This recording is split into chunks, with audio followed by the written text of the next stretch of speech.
This is Primitive Outfitting, and you are listening to the Gritty Bowmen. Chicken. Wow. Nice. And I'm not standing on my high horse saying I shoot a self bow, because there's no way in hell I'm shooting a self bow. When I say that, I mean that in a good Christian way. As far as Cecil goes with me, I mean, I could really give a crap about that lion too much. And all I was looking at was the tip of Aaron's arrow. And it was like this and this, and then it was kind of shaking, and then it went boom, solid like a rock. And I'm like, oh.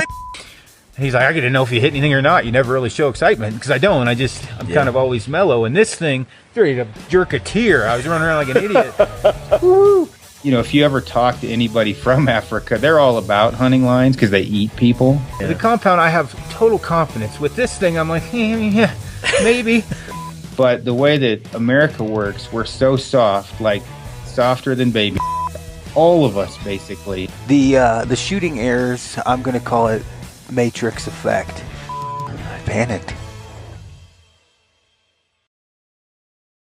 Yeah. And believe me, I'm eating crow on a lot of stuff I'm talking about, because I always looked at whitetail hunters. I'm like, oh, yeah, there's whatever, 6-shooter, or there's, high tines or what. I'm like, that's stupid. You're going to kill it tomorrow. And then I got out there. I'm like, man, this sucks. I got to sit in this stand again. It's 15 outside. I can't chew. Yeah. I got to pee. So, yeah, a lot different once I did it. Barnes & Noble in San Francisco called Crush It. And it just... Gary Vaynerchuk. Old Gary V. Yeah. And I was like... I read that book, too. Great book. It started a whole thing for me. Yeah, here we are. I have not. I don't know if it's your cup of tea or not. What are you trying to say, Mark? I don't know. I only look at pictures? Well, you're right. All right, folks, welcome to the Gritty Bowmen podcast. We're here at the ATA show in Indianapolis, Indiana, and we have Aaron Snyder. He's my co-host here. Hello, everyone. Aaron is really enjoying himself so far at the ATA. I love large groups of people, and I love Mark. Yeah, he was getting real cozy. We've been real cozy. It's been about an hour. He's a cute little guy. It's true. We're here with Mark Kenyon from Wired to Hunt, and you do have a baby face. It's legendary. Like, yeah, I've heard, but I haven't seen you in person. Yeah. And I'm like, how old are you? 18, but no, just kidding. 29. No. 29. Holy you do look young. Yeah, I do. I know. Really, you looked super young. I made the mistake of having my wife on my podcast once. Yeah. And when that happened, she came out with this long-standing joke that all my friends back home, they call me Abercrombie and Fitch. Right. Because I have this I've stupid heard little that. baby face. And then when that got out on air, now for years, I get all these jokes from listeners and stuff asking about that. So I haven't been able to shake it. And do you get carded every time when you buy beer? all the time. I get carded when I try to go to an R-rated movie. Can you That's grow awesome. a beard? What? Look at this. You got a little going on. The answer is obvious, Brian. Represent. It's No Shave November. Look at that. I've been rocking it since November. It is a little sparse. Mine just turned yeah. white, so I used to look younger too. Yeah. For a long time. So we got Gandalf, and then we've got Frodo. And we got I don't know. Vaughn. Yeah, what are you? We got Odin over Aragorn here. or- Thor. I don't know. Whatever. I thought I had a strong beard game, but like right there, that guy's kicking my butt. And I don't even know who that is, but there's some strong beard strength at That's the ATA. Grizzly That's Adams. ATA. Yeah. Yeah. Lots of beer Yeah. game. Well, for the people who don't know you, that are in our audience, you have a podcast called Wired to Hunt, Yes. and a serious whitetail podcast. Yes. And I was listening to your podcast, I don't know, 3 or more years ago, Yep. and soaking it up because I was living in Oregon City, Oregon, and hunting blacktails a lot. And these are kind of city bucks. They're living in these urban centers, Right. you got a little bit of property here and there where the bucks are, where you can hunt them on people's private land. It's almost all private property. Yeah. There's a little public land, and there's not a lot of out west. When people think out west, they're thinking mule deer or even like mountain blacktail, like in the Cascades or something. Big landscapes. Big landscapes, yeah. And the deer did not behave.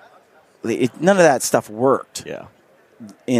For those deer. the tactics I would hear on like Western hunting podcasts and stuff, and so I had to turn to the east and You to had the to go to the dark whitetail. side? Yeah, I had to go. That's no lie. and you tell guys on the west, yeah, so I got this tree stand and I got this scent control thing, and they look at you like, who are you? What are you doing? But there's this secret underground, like not secret so much anymore, but there is a huge like blacktail hunting community that uses like whitetail tactics. Yeah, well, it makes sense. Yeah. I think especially in a scenario like what you talked about, that's very much a whitetail type hunting scenario where it seems like the same types of tactics would apply. Well, those deer are they're they're nocturnal as all get out. Aaron likes hunting blacktails. It's his favorite. No, I don't at all. No. There's a lot of effort for very little reward. And I've hunted whitetails a bunch, and especially when you have a good whitetail area. A good blacktail area is still a pain in the butt. Like, I've hunted good blacktail areas. Unless you get into, like, southern Oregon where they have all those huge apple orchards, a little bit easier there. But, when I've hunted whitetail, I've hunted in Iowa, Kansas, Wisconsin, Minnesota, Michigan, Illinois, and Nebraska. And every one of those hunts, including the public land hunts that's supposed to suck, were easier than hunting blacktail for me. So, yeah, it was a lot different. Yeah. So. Oh, it is different. So I've been, I would tune into your podcast to get ideas for scouting, using game cameras, how to use them, staging areas, where to set up my tree stands, stuff like that. You kind of covered all of it. So really good resource for me.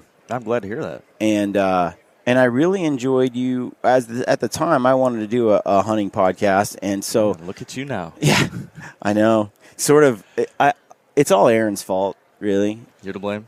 I asked Aaron to be a guest, and people liked Aaron. Somebody had to put him on the podcast. No, seriously, I really enjoyed it. Learned a lot. But then you also spoke about, and we'll get into some whitetail talk in a minute. But I selfishly wanted to talk to you about, your journey starting that podcast. Yeah. We have a lot of listeners who are, really interested in, starting their own business, whether it's in the hunting industry or not. And it's interesting to talk to somebody who actually, has been successful doing something, like this. It's not that easy. No, it's not. And to your point, there's a lot of people who would like to do that, but don't know where to start. Yeah. Aren't willing to take the risk, whatever it might be. And so when you got started, I remember hearing you on a podcast where you talked about, I don't remember where, but whether it was your own or not, but you were talking about starting Wired to Hunt and not getting paid for a long time and doing it for free, basically, and building this brand until it got to a point. So would you tell our listeners kind of some background on that experience, how you got started, what it is that, is Wired to Hunt now? Yeah. So try to make a long story short because it's like an 8-9 year story now. But, I graduated college, got a job with a great big tech company, and they sent me out to their headquarters out in California. And I grew up hunting, fishing, love the outdoors and everything. I thought I wanted to work in the outdoor industry, but when this company gave me a job offer, I was like, well, I can't say no to that. So I took a job with Google and worked out there, and within like the first month, I was like, okay, there's no way I can do this for the rest of my life. Like just stuck in a cubicle, miserable, and I was far away from my Midwest hunting spots and all that kind of stuff, and this was during the hunting season. And so I had started the summer before, I had started a blog because, again, I was outside of where I wanted to be. I was in New York in an internship, so I started Wired to Hunt as just like something to, I don't know, just scratch that hunting itch. It was just kind of a little thing I was trying. Didn't really do much, but fast forward now. And when you say started it, what was it you were doing? So it was a very basic blog where I posted like stories of my first deer kill, that kind of thing. Okay. And then a year later, now Since you're like 15, that was not very long ago. Right, yeah. No, it was. Well, I think you had something with Mark Seacat with, I think, the longbow, the Mystery Ranch. That was that is one of the very first things. That's the first time I saw Wired to Hunt. Wow. Because at that time I was running Mystery Ranch, and Seacat had, I think he had done something on bow sight, and then I just typed in longbow, and then that's when I'm like, Wow. Wired to Hunt.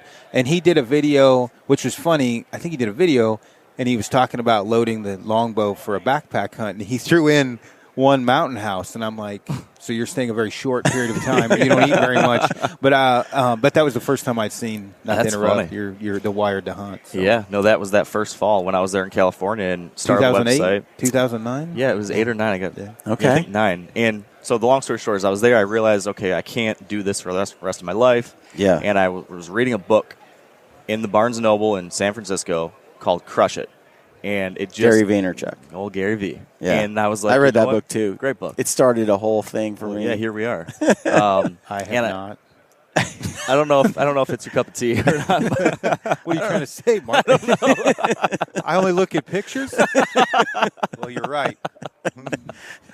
Oh man. But yeah, that kind of gave me the inspiration that maybe I could make a living from this, do this someday. And from that point on, I worked every single day on Wired Hunt and built it into what is now one of the largest deer hunting blogs out there. And then I started a podcast. So for 4 years, I worked there at the day job, working on Wired Hunt at night. Mm-hmm. After 4 years, I was finally able to make a little bit of money from it, and I figured, okay, if I quit my day job and put that much time into what I'm trying to build with Wired Hunt, I could probably make ends meet. And so I did that, and that was the fall of 2013. So now it's been over 3 years later, and I'm still going strong. And I, like I said, launched the Wired Hunt podcast, which has been great. And that's what I do. I talk about deer, I write about deer, I hunt them, and do a little bit of everything else and share it. Yeah, Share it. document my experiences. Yeah, you're a good follow on Instagram and social media, and you do some videos of some of the hunts. Mm-hmm. So what do you what's some advice you have for someone who's attempting to do something like this, be an entrepreneur, do their own thing, especially if they want to get involved in the hunting community? What's your advice? Yeah. So a few things I'd say is probably number one, pick whatever the right fit is, like what your thing is. Like I wouldn't say don't create a podcast just because you love Gritty Bowmen. But if you think that you're great, you really enjoy talking, that's something you really enjoy, and you're really passionate about that type of thing, and you've got a topic that you think is unique, then go for it. But don't necessarily try to imitate something just because you really like that. So find whatever is uniquely you, and then start creating. Yeah. So whether it's a podcast or a blog, or if you want to be a photographer or a videographer, you just have to do it.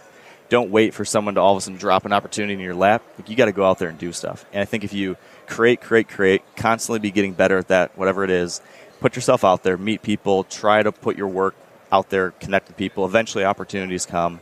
And that's a good kind of starting point. I'd say try to figure out what your unique angle is going to be. Because especially if you're in media or something, there's so many of everything. There's so many magazines, there's so many TV shows, there's so many websites, there's so many podcasts now. Yeah. So you really need to have a unique value proposition, I think. So I have lots of people emailing me with the same types of questions. And well, I want to start X. And I'm like, okay, but how are you going to do that without being exactly like A, B, C, D, E, F, G? There wasn't that many podcasts out when you started. What made you start the podcast? I had enjoyed podcasts that were outside of the hunting world. So there's a lot of...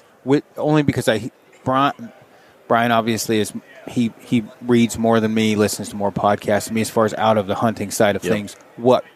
Because I'm curious, what podcast was it? Like, which ones that had nothing to do with hunting? Yeah, so it was specifically a couple of podcasts about starting businesses. So there's a podcast called Smart Passive Income. I don't know if you... Pat Flynn. Yeah, so Pat Flynn's podcast. See where I'm going? I knew it. Or Gary Vaynerchuk. Gary Crush Vaynerchuk. It. Fizzle is another show I really enjoyed, talking about small entrepreneurial type endeavors and stuff like that. So those shows kind of helped me get through my commute back and forth with my day job, and gave me the tools to be successful, and kind of inspired me to finally take the leap. Because at some point, when you're building something and you're creating and you're doing all these things, you're going to reach some kind of plateau at some point where you need to decide, okay, do I really want to go all in on this? Yeah. Or is it just going to be that kind of side thing? And at some point, you need to decide if you're willing to take that risk. And people, I think that's tough for a lot of people. I was always of the mindset that I knew it was no guarantee. Plan A might not work, but I will make something work. If plan A doesn't work, then I'll make plan B work. If B doesn't work, Find a way. I'll find a way. Because if you're that passionate about it, I without a doubt, I knew this is the kind of thing I want to do. I absolutely loved it. And I figured somehow we'd make it work. I was kind of the same way. I was like, okay, worst case scenario, crashes, burns, but I'll find something else. Yeah. I'll land on my feet. I'll find a way. Yeah.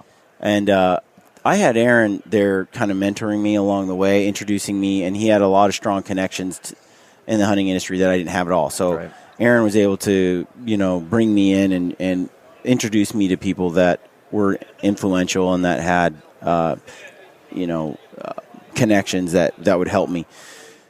And then when I went to try to do this full time, I mean, I remember Aaron and I talking on the phone one day, and he knew how many hours I was spending editing and doing everything, and I've been doing it, and I hadn't made any money yet. Yep. And it'd been about a year of just straight up podcasting, a grinding full speed.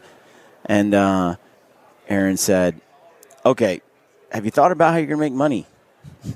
And I was like, Yeah. I mean, I will. I mean, I am, but I'm grinding right now. I'm gonna try, but I'll get there. And he's like, "Yeah, you better get there soon, or you're gonna quit."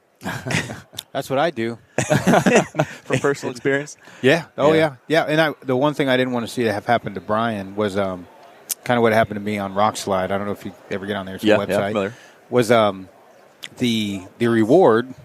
Well, if you go to a job every day and you hate it so much and you don't get paid enough to cover the hate, you're not going to keep going. Yeah. So I didn't want to see that to happen to Brian because his heart was into it and everything, his soul was into it. But no matter how much, unless he was just a special person, I knew he would need to make money. Now, as far as I was able to help him some with basically you will pass me as far as, I don't say pass is the right word, because of his. I'm just going to say I don't have the best personality in the world, and I'm not a social butterfly. Brian loves to come meet everyone. Yeah. I hide in the corner. And so once you were out of the blocks, it was nothing but, for sunshine and rainbows because, he's got the personality to talk to people and meet people, basically the personality to run a podcast. Well, and I'll tell you this, Aaron has the personality to, if I were on my own, I'd spend a lot of time doing this. And not as much time shooting my bow, working out, or actually in the mountains. Aaron is the opposite. He's like, look, I'll come on the show and I'll be part of the show, but I really need to spend a lot of time just in the mountains, just doing mountain stuff. Yeah. So it's a good team because that seems like it. That way I can do all this stuff and then drag Aaron along. And he keeps me out of trouble. And then I can get in the mountains and really hit it in a way that makes it work well for us. So you have had some help along the way. Mm-hmm. What would you say? Some people that have been the most helpful and influential for you, and why? Well, one person kind of right out the gate that was influential was when I first started the website, just out of college, or maybe I was still in college. I didn't really have any confidence, could I ever possibly do this? And so I just randomly emailed Scott Bestel, who's the Field and Stream's Whitetail editor and contributor. Okay. And he was at that time, so Field and Stream, I was a little kid from college, and he responded to my email. I was like, hey, man, I absolutely think you could do it. I was like, do you think there's a possibility someday I could ever do something like this? And here's some of the things I'm writing now. What do you think? And, he was so encouraging. And, just that little email from him gave me, this spark of, maybe I could. Mm-hmm. And that's still something that I look back on now and remember wow, that was a huge help. That's awesome.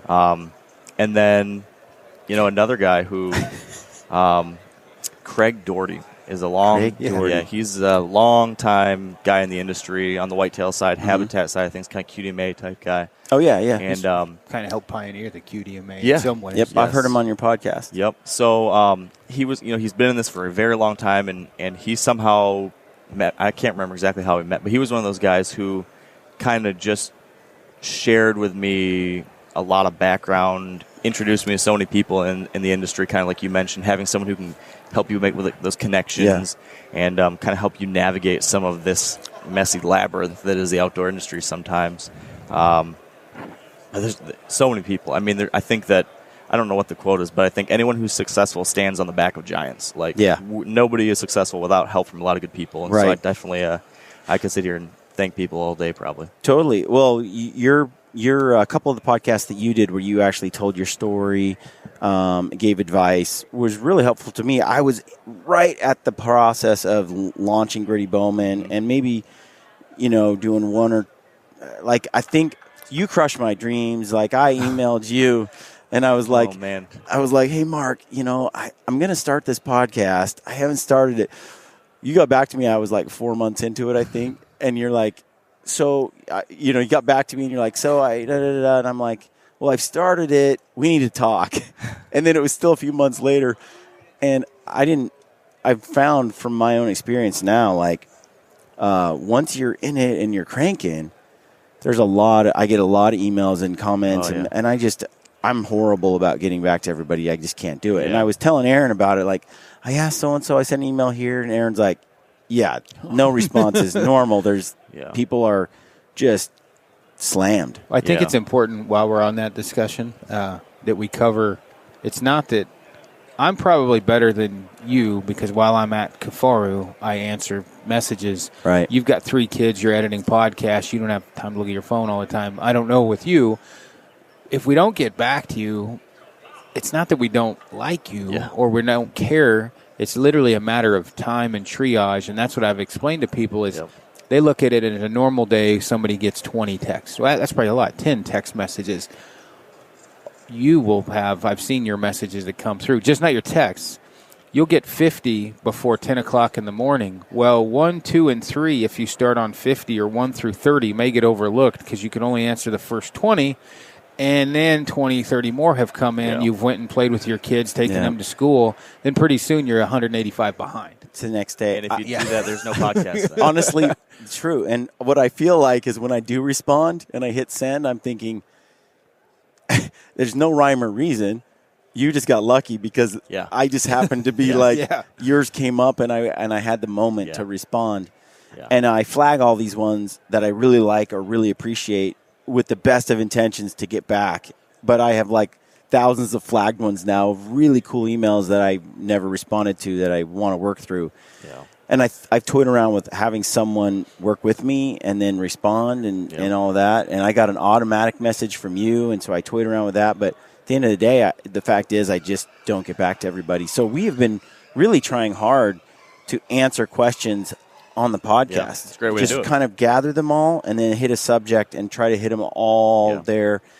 And we've done a few bow like shooting and releases and arrows and stuff just to answer like all these questions. And what's nice is you can answer those questions for that individual person, but because then you're airing it, then hundreds of thousands of people can help from it. Yep, which is pretty great. No, that's been good. So let's switch gears. We are hunting whitetail.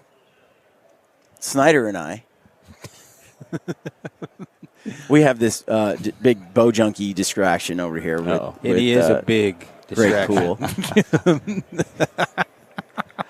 Dude, he told me it's not a ponytail. He said it's a braid. Oh. Well, which is different. And Ted Nugent wouldn't wear that shirt either, but I bet he would. He's a good man. So we're going to Alabama and we're going to shoot. We're going to hunt whitetails. That's awesome. And there's a rut. Yeah. In late January. So is this like an Alabama secret, or do all whitetail people know this and we're just late to the game? I'd say you're a little late to the game. Yeah. Not everybody knows it, but I'd say most people, most really serious whitetail nuts maybe know that there's this weird thing going down there in the south with the rut that's bizarre, but for whatever reason, this little pocket down there's these late ruts. Alabama specifically is known for that, like you said, late January. And then there's parts of Florida that have a rut in August all the way to January, little southern parts of Mississippi.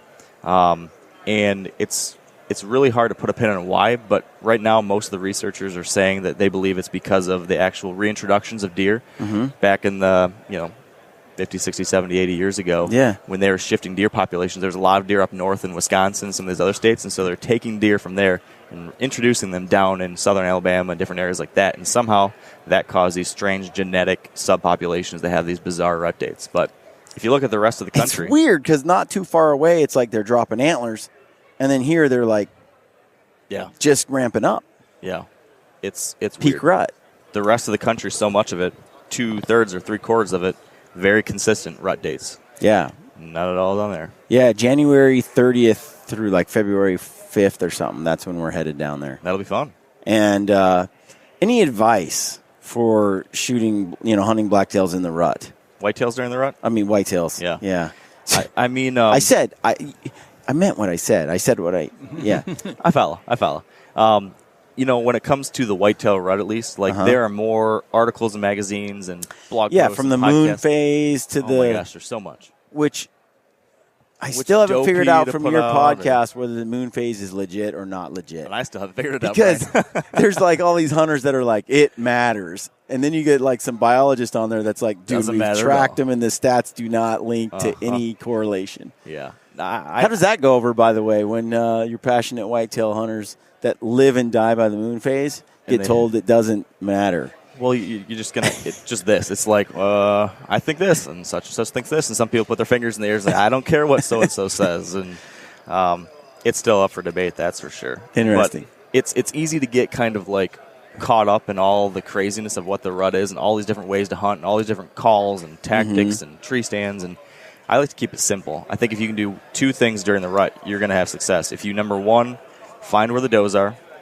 and focus in on the doe bedding. So be downwind to doe bedding areas, and you're going to have bucks cruising those to check them. And then secondly, be in travel quarters where bucks are going to cruise between those doe bedding areas or food sources and doe bedding areas.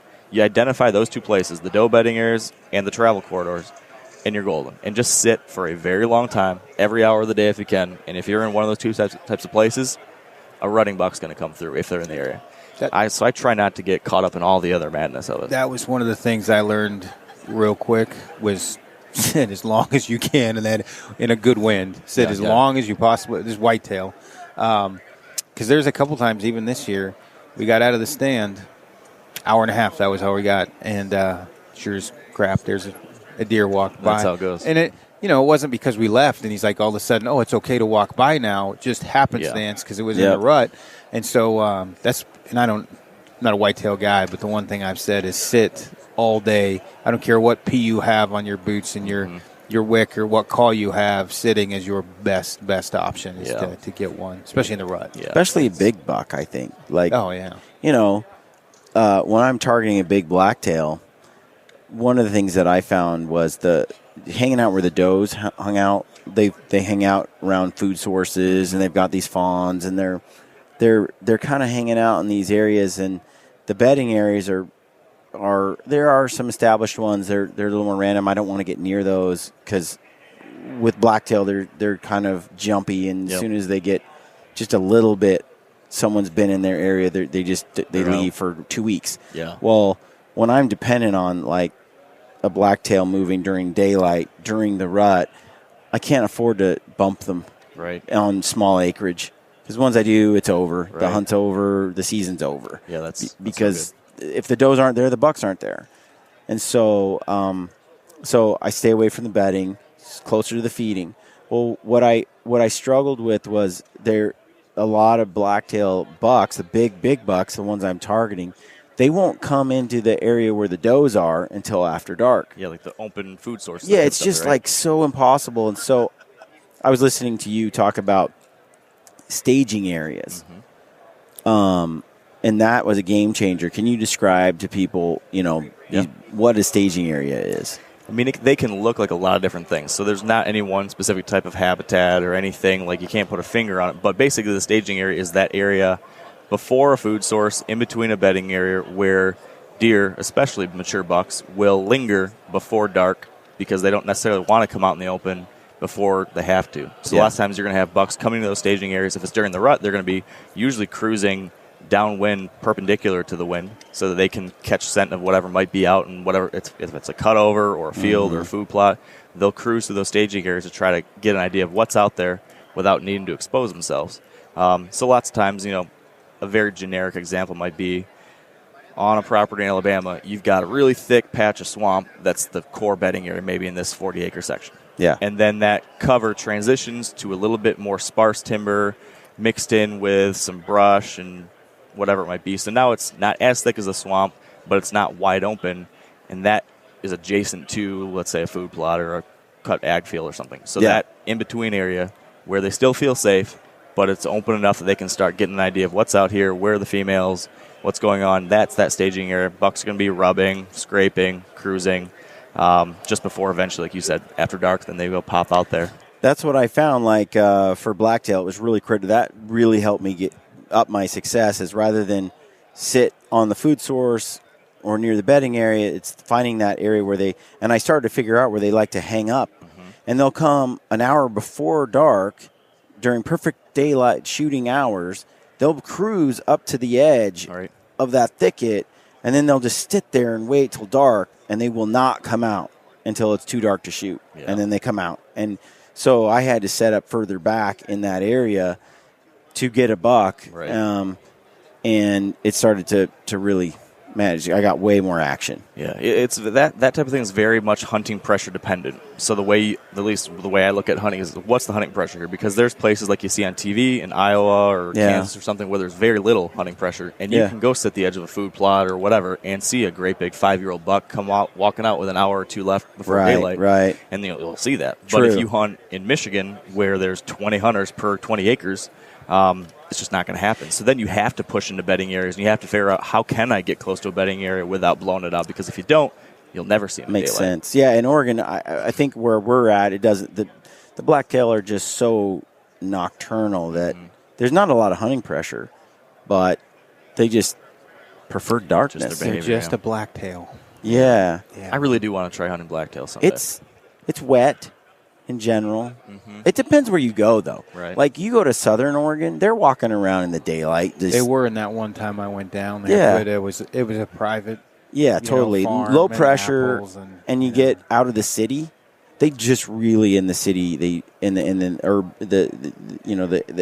those areas just outside the city. They're just more nocturnal. Yeah. See, and I hunted for whitetail in the Coon Rapids, Blaine area, north of the Twin Cities, where the monsters live, giant. And I didn't know anything about anything with whitetails, right? And so the first thing I learned was staging areas, because I'm like, how are they going to just come out in this field with trucks driving by, right? Because semis, and that was the first thing as I went and talked to a guy, and he staging areas. You hear me talk about it elk hunting. Yeah. I call the areas before they come out and rut a staging area, which is what it is. Yeah. But he was like, dude, you got to get in a staging area. I'm like, can you explain that? He's like, what that is to me, He's like, you got to get in the wood line because they're nervous because it's a city, but they'll hang there exactly like you just talked about. Yeah. And so the biggest buck I shot in the Twin Cities was about 400 yards from my house. There was standing corn. They had just cut the corn, and I was just inside of a staging area, 40 yards. And he explained to me, he's like, you get different levels of, depths you get into the staging area. He said, my suggestion, get on that cut cornfield immediately. And he said, just get inside that staging. And it worked. I mean, it worked just like he described it. So, and awesome. You know what else is different about whitetail and blacktail? What's that? Whitetail know that there's death from above. Oh, yes. You can dance a jig over a blacktail, and they just don't look up, man. That's nice. They just don't look up. That one I snort wheezed in this year, he may have come into the snort wheeze, but he came in like this. And I'm like, well, he knows something's over here. He also knows it could be in a tree. That's not good. Yeah, like from what I've heard from Aaron and other whitetail hunters is they're like always checking up. They're walking, looking. And that to me is so weird because in Oregon you're like, you could do all kinds of stuff, and their ears might prick like some kind of sixth sense, but they never look up. And then that one my dad shot, he shot a nice young buck. That buck looked right at him and then he shot at him and missed. And the buck ran 10 feet and looked back at him like, what was that? And then he did kill it. But it's you don't get that in whitetail country. You don't get a whole lot of second chances.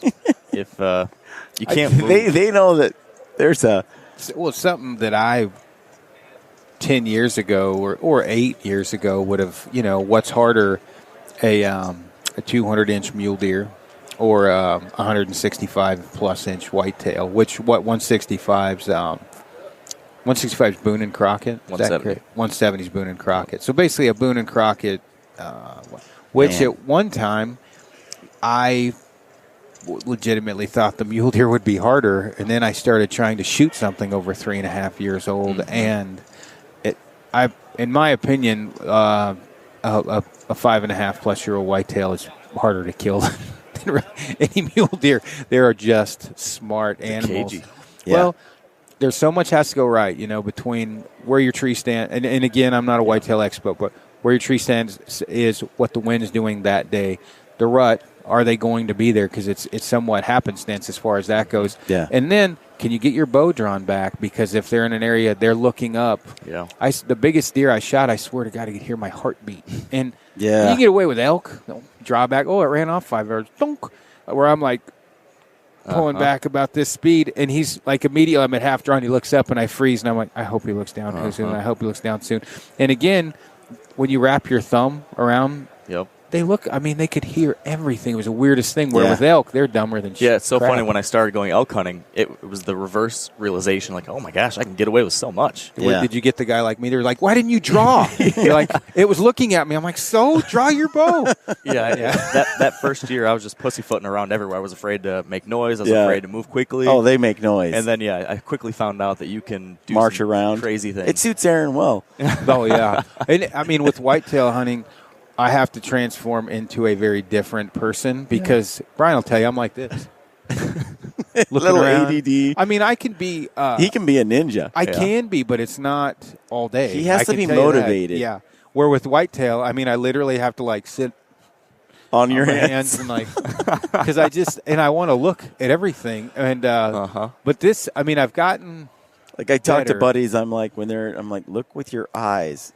Yeah, not your body. Yeah, not hips. The one thing Don't use your I was hips just going to look. say, the one thing I've really had to work on is this move where I'm like, the slow neck, the slow neck, the eyeballs first. Well, and the other thing too is when I hear grunts, I have to stop doing right. Like so exciting. That's another thing. It's like I heard one the first time I was in Wisconsin. I heard a grunt. I was on they call it like Windy Point, but basically I canoed in, and I hear and I mean, I'm so dumb redneck, is that a duck?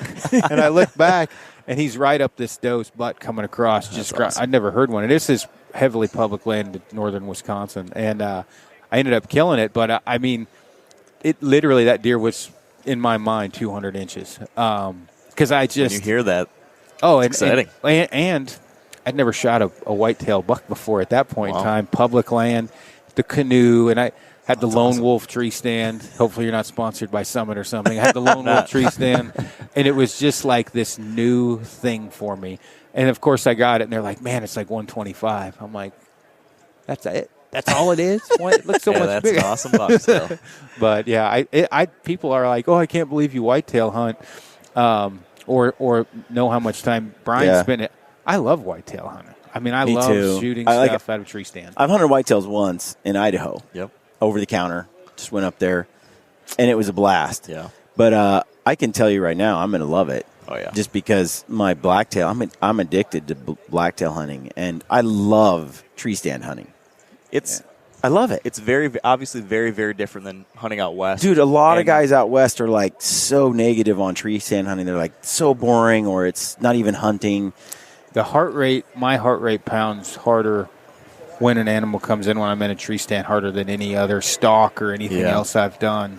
The neatest thing about the tree stand is the fact that you're kind of this voyeur position, and you get to see them in their completely natural, completely unaware of your presence. Yeah, and they're super close, like right under you at times, and you see things you've never seen before.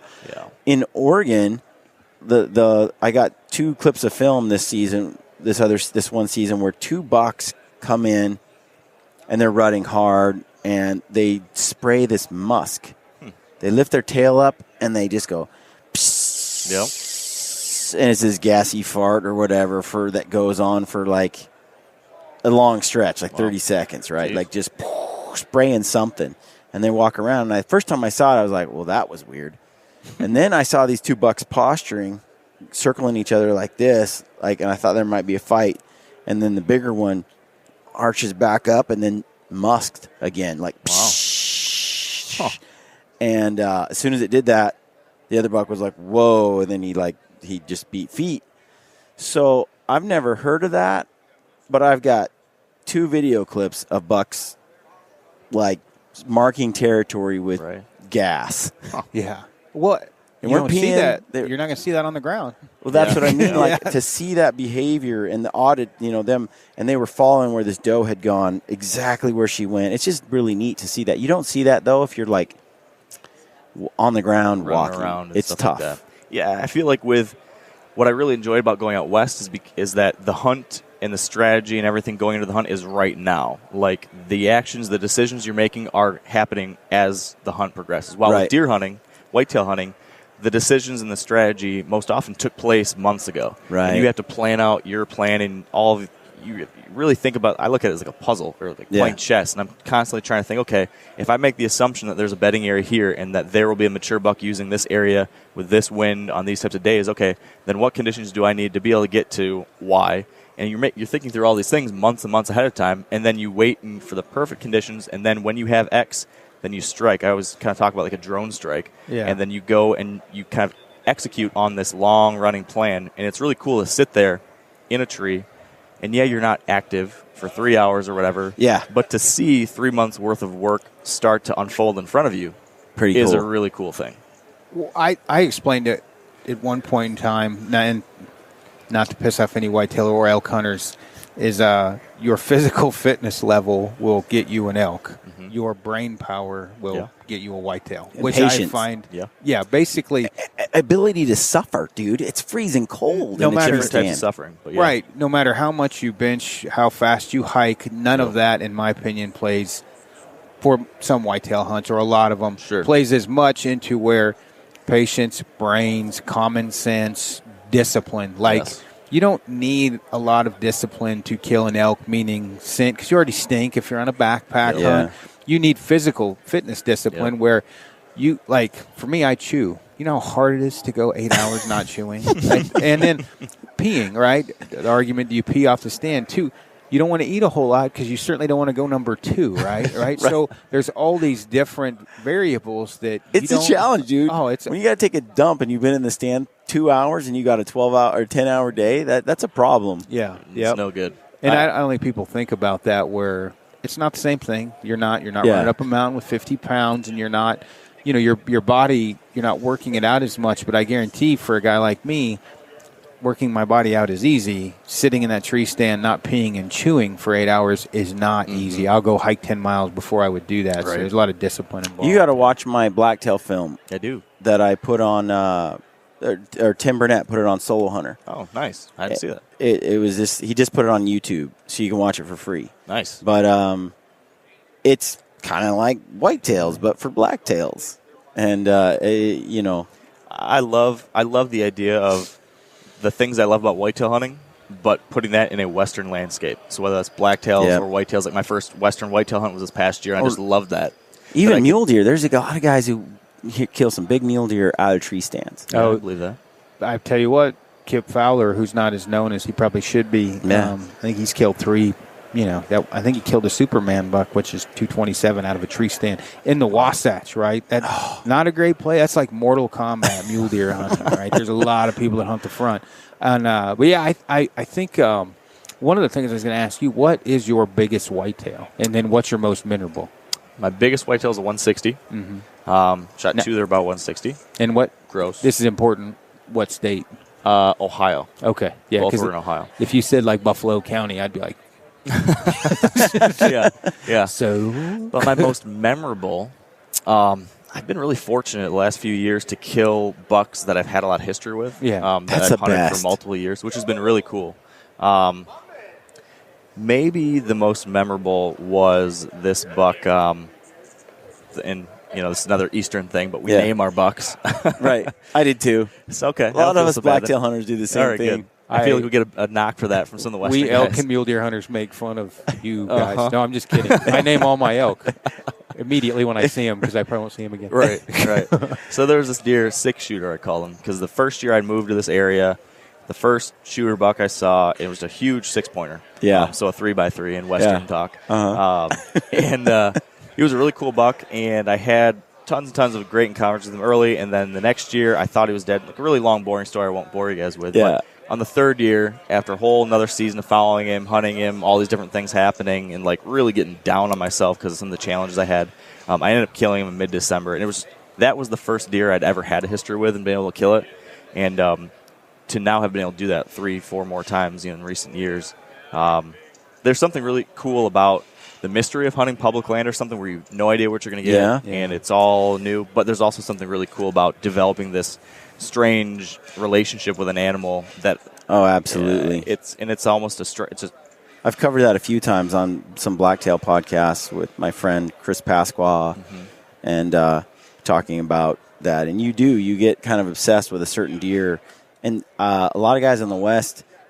They're lying if they don't do the same thing. Yeah. They just do it with mule deer and some elk that they find, and they get obsessed with those animals for sure. I think what it is again, and I'm guilty until I started hunting whitetail, the false assumption, and in some cases it is a correct assumption, but that just because you have photos of it, you can kill it when you want. Right. Yeah, that is not the case. Now, and it's not your deer. No, and maybe if you own enough that'd be land stressful or whatever, too. but for the most part, for poor dudes like us, just because you have photos of it at midnight 15 times and a couple times during the day, the wind has to be right. Everything has to fall into place. You got to be in the stand. Yeah, and no matter what anyone tells me, I don't care if you're sitting over bait, a pile of apples, or the most traveled game trail where you've had the deer on it for 14 days in a row. Right.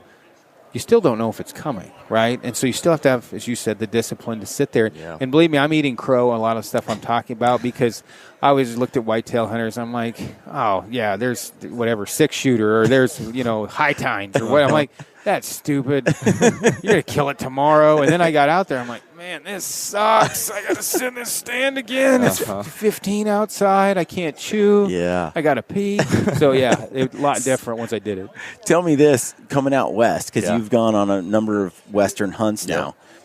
What surprised you the most when you came out west? Well, I think when it came to elk hunting, it's what I mentioned earlier. It was just the fact that you can be so loud and move so much and get away with a lot in a different way. So that was surprising. And I loved that. I loved everything about elk hunting. I love everything about the West. But I think on the whitetail side of things, I was just surprised by how awesome it was. Like, at least the areas I was in, how many deer you see, how few people you see, the quality of deer you see. Yeah. Everybody raves about Iowa and Kansas and Illinois and stuff for whitetails, but send me out to Montana or Idaho or Wyoming all day. I don't know. I was a kid in the candy store because, in Michigan, in a night of hunting, and this is the best area of Michigan on private land that only I can hunt. And a good night would be like if I saw a 2-year-old little 8-pointer and then 30 does, that's okay. That's about what you're going to see every night. Maybe see a spike or something. There's no older age class bucks, almost none. But you go out to Montana where I hunted, and in one night I'd see 25 bucks. I'd see 50 deer. 25 were bucks, 25 were does, and most of the bucks were 2, 3, 4, 5. I mean, it wasn't a bunch of spikes like Michigan. It was nice 10-pointers, and it was just fun to see that type of deer. So many of them. I've hunted Kansas and Nebraska a lot, different but the same. Mm-hmm. And you get a guy from Michigan, for example, which is a horrible. I mean, is that where you're from? Yeah, horrible place to hunt. I'm sorry. It gets hunted a lot, right? Yes, just a ton. very, very heavily hunted. Beautiful area though. My old lieutenant, Diderods, he lives up there. That's why I hunted it. But you take a guy like, hey, Mark, come out to Nebraska, right? And as we drive up over the alfalfa field, there's 280 deer in it. My one buddy, I thought he was going to die. He was like, is it like this all the time? I'm like, yeah, I mean, plus or minus, right? I was like, it's just a different sheer numbers. I mean, and literally the one thing that I learned really, really quick is you can't judge how good a whitetail hunter is off of necessarily what he shot. You have to do some back checking, right, on the area he shot them in. Place dependent. Well, New York, horrible place for Michigan, another not a great area. You meet a guy from Michigan that's knocked down a couple 150 whitetails over the course of 6 or 7 years on public land. You probably want to take his advice. Yes. Where you talk to a guy like my dumbass that's hunted Kansas on really good areas that's done the same thing. I just went and sat in a tree stand. A guy told me to, and eventually deer walked under it. Literally, it's that much different in my opinion. What did you think about public land? Because we were just talking about this the other day. Western hunters, we're like straight up sissies when it comes to asking for permission to hunt somewhere. Well, because you have so much available stuff without it's like ask permission? I mean, what if they say no? Or, you know what I mean? Like there's this, and you guys, it's sort of old hat in a way. Yeah. Like you guys, it's just a way of life. You have to, unless you got a lot of money. I don't have a lot of money, so I've just knocked on a lot of doors. And it's a numbers game. Like I either Iowa or Michigan or wherever it is. Like I went to Iowa last year to hunt, but I didn't have anywhere to hunt. So I showed up in the summer and I knocked on 14 doors, spent a whole day knocking on doors, and finally got permission in one place. But you just go into it knowing that 95% of people are going to say no. Well, but it's Kansas and Nebraska. It's different. Yeah. You put wire cutters, like, for fixing a fence. You bring beer and you want to talk, you're going to get permission. Yeah. I mean, if you get away from city centers and. Oh, yeah, because those people, money, yeah, that helps some, but it's amazing if you just show up on somebody's door. And Aaron pretends like he doesn't get along, but he's charming, and especially like I'm charging with that crowd. Well, he had his arm around me within about 30 seconds. Right. I set him down, and we were very close. You're so cute, like girlfriends in Denver, nothing to do. But if you let's not get too carried away. If that crowd of people were raised with hard work, labor, where you're like, hey. Yeah. I'll help you out through the course of the day. Absolutely. Aaron's one of them. Yeah. Like easy. That's me, but you work for Google. Yeah. You're sort of like you're who the hell are you? Bit, right? Well, you don't have an accent, and you're not redneck enough. Can't I'm grow not sure beard. I trust you. The way that the industry, or not the industry, but it is funny where you get like Santino, right? I don't know if you know Santino, Out of Bounds. He can get permission in places I've never dreamed, right? He's got the gift of gab. He's got kids. Yeah. He's super religious, and he's just a salesman. I mean, the dude's like J. Edgar Hoover, right? He's a facilitator of all things.